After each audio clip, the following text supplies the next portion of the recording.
Lifestyle masih di OTW on the way, pastinya masih bareng gua Ulil dan seperti di Instagramnya The Hills Radio, gua nggak sendirian di The Hills karena sore hari ini gua udah bersama kakak cantik yang sangat multi talenta yaitu kakak Mia Ismi. Halo, The Hills. Hai, apa kabar Kak Ismi? Baik, kita dipisahkan jarak dan waktu ya. Iya, aduh, jangan waktunya jangan, jarak aja.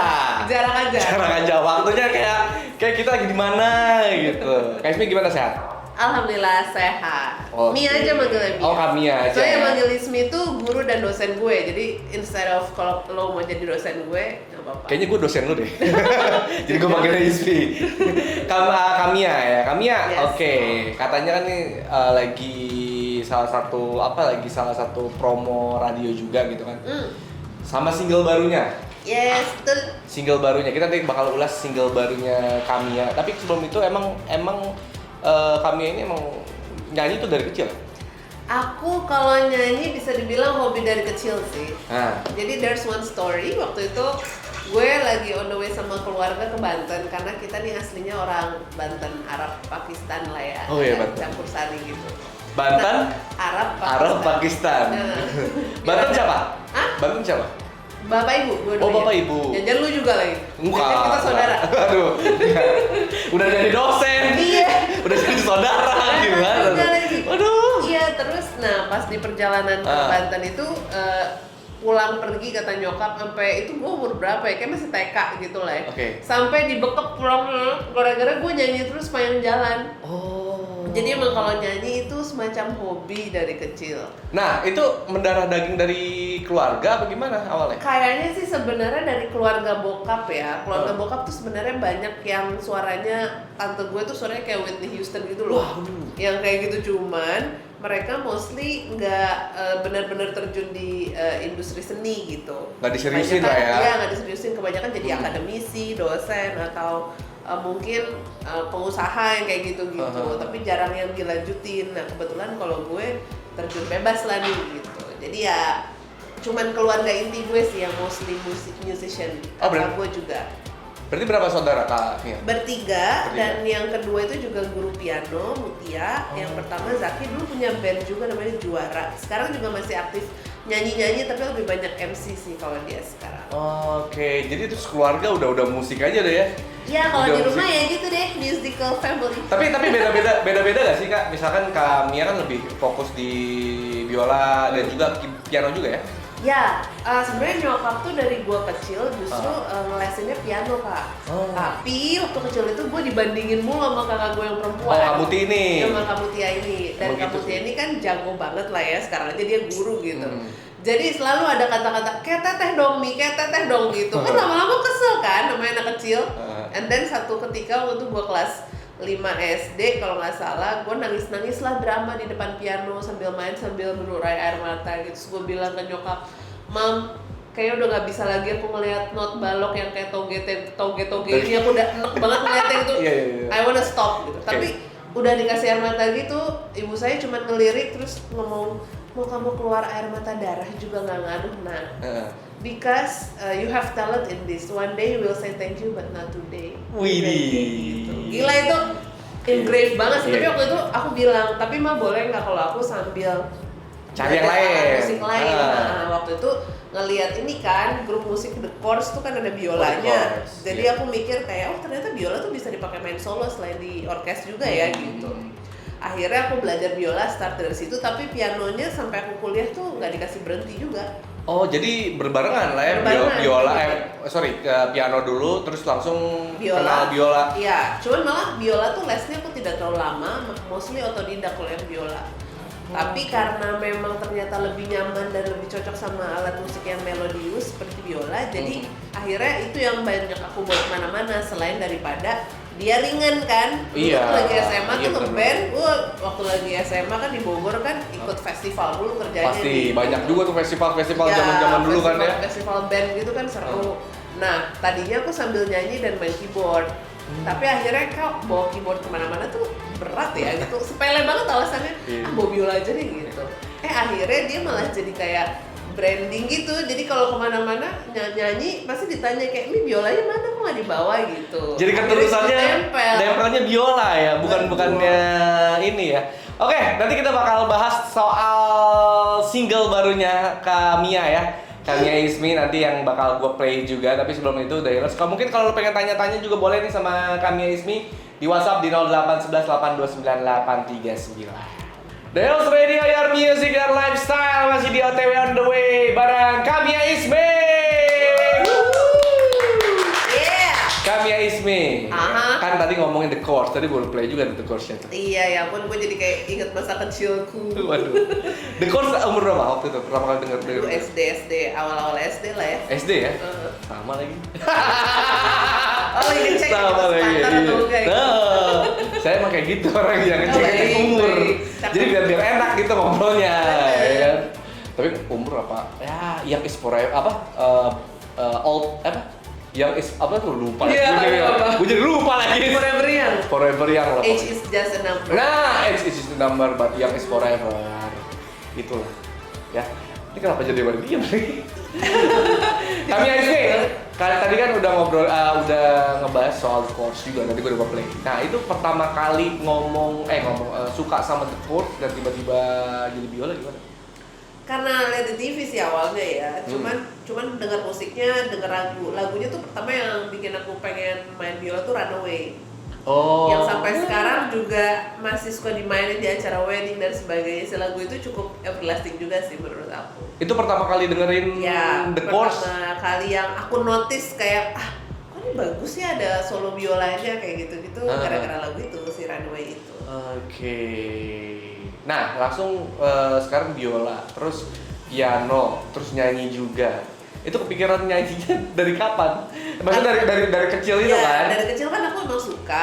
Terus dari SD itu aku ini Kak sangat kompetitif in terms of ikutan lomba ya. Oh. Okay. Jadi dulu tuh karena kakakku juga banyak prestasinya dan orang tuaku tuh tipikalnya nggak suka ngasih sesuatu cuma-cuma gitu loh istilahnya. Nih semester ini yang dapat ranking bisa menentukan kita mau jalan-jalan kemana pas liburan gitu. Padahal kan sebenarnya jalan-jalan simple aja, bukan something fancy atau kayak gimana, tapi kan jadi semangat kan. Wah kita harus ranking 1 nih atau ranking paling tinggi lah, minimal 3 besar lah gitu. Jadi emang dari kecil kita dibangun iklim kompetitif dan kalau menang tuh orang tua saya selalu ngomong, ibu saya selalu ngomong, "Ma aku juara." Terus dia bilang, "Kamu seneng gak?" Iya. Bahagia nggak? Iya. Nah itu adalah hadiah terbesar dari kamu menjadi juara. Ketika kamu dapat rasa bahagianya, it's not about hadiahnya, gitu. Bukan gara-gara itu kamu jadi terkenal atau gimana misalnya, bukan itu. Tapi rasa bahagia yang kamu dapatkan ketika kamu mengalahkan bukan orang lain tapi dirimu sendiri gitu. Stuff like that. Jadi dari kecil emang sering ikut lomba nyanyi, bahkan lomba akademis juga, lomba bahasa Indonesia, bidang studi. Bahkan waktu SMA tuh aku sebenarnya orang suka bilang aku tuh kayak makhluk hybrid gitu loh. Aktif banget ya? Iya, soalnya di satu sisi mereka tuh kesel ngeliat aku tuh nerd, aku suka banget baca komik, aku wibo gitu loh. Oh iya. Dan aku seneng baca novel, terus udah gitu aku ya. Tapi nggak introvert kan? Nggak introvert, aku 50-50. Okay. Jadi aku banyak ikut ekskul macam-macam juga, termasuk ngeband, marching band dan teater segala rupa itu. Tapi di satu sisi aku nerdish juga gitu loh, dan aku tuh bukan yang gayanya kayak anak gaul gitu loh. Jadi buat mereka itu perpaduan yang aneh, anak-anak yang bajunya kayak baju karung gitu, yang gombrong-gombrong gitu, anak baik-baik gitu, tanda kutip, tapi ngeband gitu. Ini percampuran yang aneh banget dan ikutan lomba band terus gitu, dan sering menang juga zaman SMA itu bandku gitu. Pertama kali ngeband SMA berarti? SMA pertama kali ngeband, tapi SMP tuh aku udah ikutan marching band dulu. Marching band kita juga sampai menang di provinsi dan segala rupa itu. Aktif banget berarti ya? Aktif banget, terus ikut, bahkan waktu SMA itu lomba yang teraneh yang aku bingung kok guruku percaya sama aku adalah lomba murid teladan ya Kak. Lomba murid teladan? Iya, itu jarang sih aku ceritain, kayak baru di The Hills satu. Nah gimana? Jadi lomba murid teladan itu benar-benar jadi representasi sekolah yang harus bisa semua lini gitu loh. Oke. Jadi tesnya tuh semua akademik pasti ya, akademik semuanya dites, IPA IPS. Udah gitu ada kayak presentasi ilmiah. Jadi kita harus membuat sesuatu secara ilmiah. Udah gitu harus punya kemampuan seni. Ya udahlah kalau seni aman lah ya gitu. Lalu ada kemampuan moral dan wawancara personal. Jadi enak nggak diajak ngomong kayak public speakingnya dan sebagainya kayak gitu. Aku sampai kaget karena yang juara tahun sebelumnya itu dari sekolahku tuh yang nilainya tuh straight A gitu loh, yang 10 gitu kan. Nilai aku kan even bagus tapi not perfect lah. Ya naik turun lah ya. Jadi kayak pas aku dipanggil sama guru tuh kayak Pak Bu nggak salah gitu. Kayak enggak, kami percaya padamu. Tapi aku kayak serius deh gitu. Ini itu SMP? SMA. SMA, sorry SMA. Waktu itu SMA 1 Bogor. Udah gitu aku lomba. Dan ya namanya sekolah negeri kan gurunya cukup ngelepas ya. Iya. Nggak yang benar-benar ngikut banget. nempel Jadi aku juga kayak ya udahlah ya nih kalau menang syukur enggak ya udah gitu. Jadi nothing tulus aja. Taunya juara 1 sekota Madya Bogor. Jadi aku stres lagi karena harus diikutin lagi untuk lomba provinsi. Jawa Barat. Dan kali ini bukan atas nama sekolah tapi atas nama Bogor. Itu kan jadi makin kayak ini serius nih sekota Bogor percaya sama gue gitu. Seru banget dan akhirnya ikuti provinsi dan di provinsi juga alhamdulillah dan anehnya dapat juara 2 itu serius Kak. Aku bener-bener merasa aneh sih kayak kok bisa menang sih. Untung juara 2, kalau juara 1 mungkin aku panik lagi diikutin lagi ke Indonesia nasional gitu. Iya. Bukannya seneng malah panik. Lagi panik. Gimana gitu? Yang tadinya iseng-iseng ya udah deh ikut aja deh ya. Iya. Akhirnya cuman sampai sekarang si lomba-lomba itu jadi maksudnya aku jadi sangat menyenangi itu. Aku 2010 itu ikut Abang None Jakarta. 2011 ikut Putra Putri Batik, alhamdulillah juara 2 juga dua-duanya nasional. Lalu gara-gara itu jadi kenal Kementerian Pariwisata, terus jadi Smesco Ambassador juga setelah itu Putri Wirausaha Kreatif, dan gara-gara itu jadi punya channel untuk promosi Indonesia ke luar negeri. Alhamdulillah negara Eropa udah lumayan banyak Kak yang disambangi, Inggris, Rusia, Belanda, Perancis, Turki, terus Asia kayak Cina, Jepang, dan negara-negara ASEAN. Alhamdulillah dalam kurun waktu 8 tahun berkarir di Jakarta ini sudah disambangi gitu. Ih, luar biasa. Lomba itu guys, jadi coba try. Udah cantik, aktif, ya kan? Luar biasa banget, luar biasa. Tapi itu jauh banget sama musik gitu kan? Tapi itu semua aku promo ke luar negeri itu selalu perform. Jadi memang mereka meng-hire aku as a musician. Tapi karena di kayak Abang None atau Putri Batik itu kan kita dilatih pigeon. Nah, jadi kita juga bisa menjelaskan tentang pariwisata Indonesia, tentang batik kayak gitu-gitu. Karena mereka seneng kayak aduh kalau bawa Mia lumayan nih, ada MC-nya, terus ada performnya. Jadi kayak soalnya kan bawa orang luar negeri itu mahal kan mereka. 3 in 1 lah ya. Saya juga lah, dan aku selalu pakai baju-baju dari desainer lokal. Jadi benar-benar aku promoin lah tenun, batik Indonesia, anything yang berbau Indonesia. Sampai ada satu orang waktu itu di Inggris, seorang ibu yang datengin aku bawa anaknya belum pernah ke Indonesia, tapi anaknya itu campuran Indonesia Inggris. Ibunya bilang ke anaknya, nak, inilah contoh perempuan Indonesia gitu. Ini Happy banget. luar biasa loh Kamia loh. Itu tahun berapa Kak? Itu tahun range-nya dari aku start ke luar negeri promo Indonesia itu dari 2013 sampai kemarin terakhir 2020 awal sebelum pandemi masih ke Belanda. Gitu. Cerita yang paling seru di Eropa apa Kak? Yang paling mungkin membekas banget? Paling membekas banget waktu di London di Trafalgar Square. Aku nyanyi di alun-alun kota London. Dan itu yang nyanyi di nyanyi balik itu kayak nyanyi bareng itu kayak konser Coldplay, serame itu. Serius? Rame banget. Bawain lagu apa waktu itu? Lagu tradisi dan lagu internasional. Gitu. Jadi aku combine dan mereka semuanya hype gitu loh. Mengikuti dengan senang hati dan dengan semangat tuh rasanya membahagiakan banget. Kak, kita balik ke soal singlenya Terjerat. Nanti kita bakal bahas The Healers dan ini bakal go play juga. Salah satu single paling baru lah ya. Iya, dari terbaik. Kamia Ismi nih. Nanti bakal go play juga buat The Healers semua. So, yang mau nanya-nanya masih gue temuin di 0811829839. Masih di OTW on the way, masih bareng Kaulil dan juga Kamia Ismi. Yeah. Kak, tadi udah gue play lagunya. Iya, Terjerat. Terjerat, thank you banget. Boleh ceritain nggak sih ini menceritakan tentang apa? Terjerat. Kayaknya agak-agak dalam tapi semangat. Ya, banget sebenarnya sih. kalau lagu gue yang gue bikin sendiri hampir semuanya agak ada sisi curhatnya, ada sisi Agak jujurnya deep-deep tapi ya? didramatisir biar seru. Terjerat tuh sebenarnya lahir gara-gara pandemi kemarin.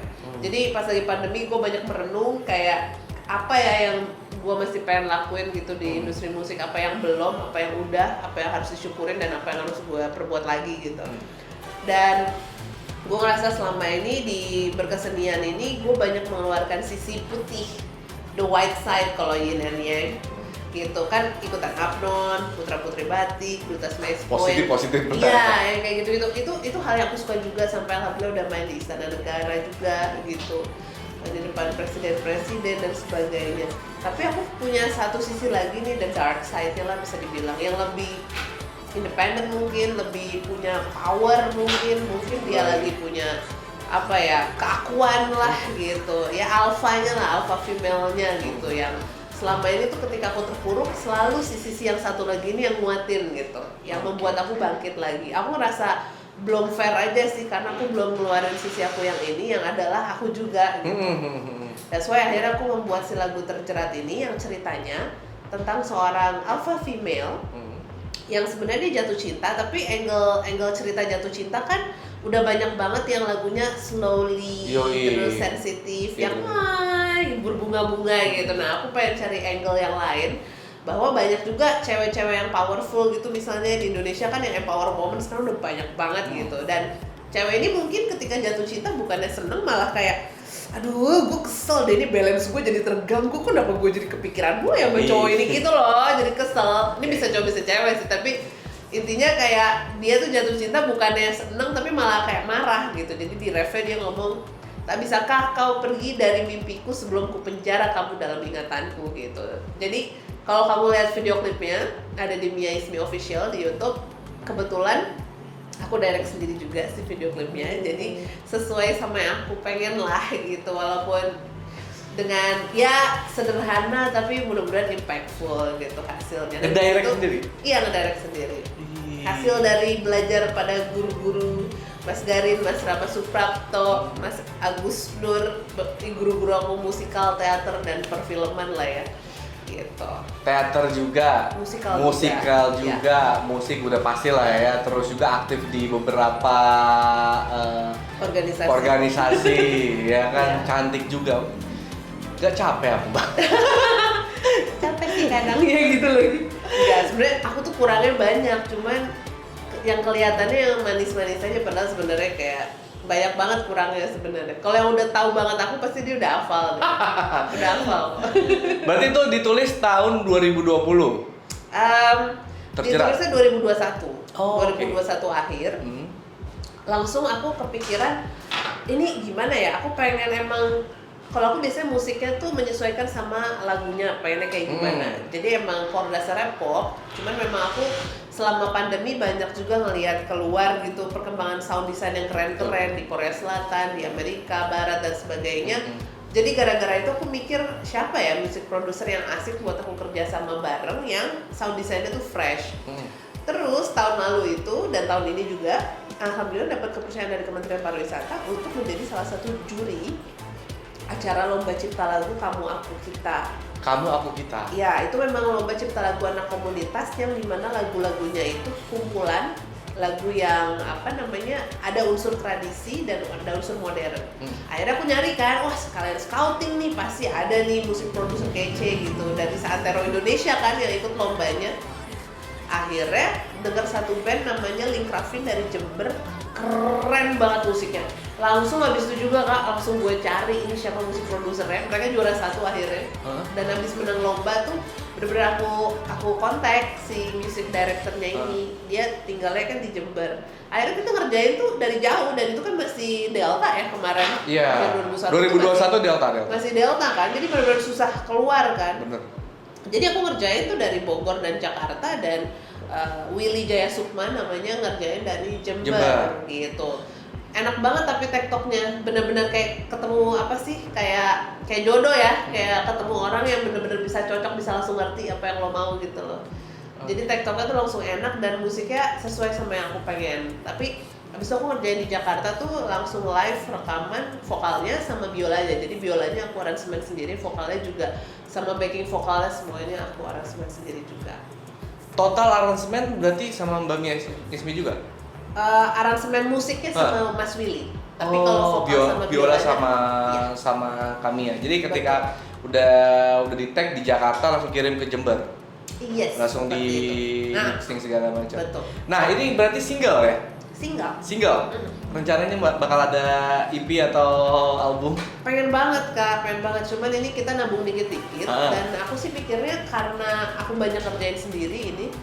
Sambil sibuk huru-hara juga gitu. Sana sini ya kan? Sambil sana sini huru-hara.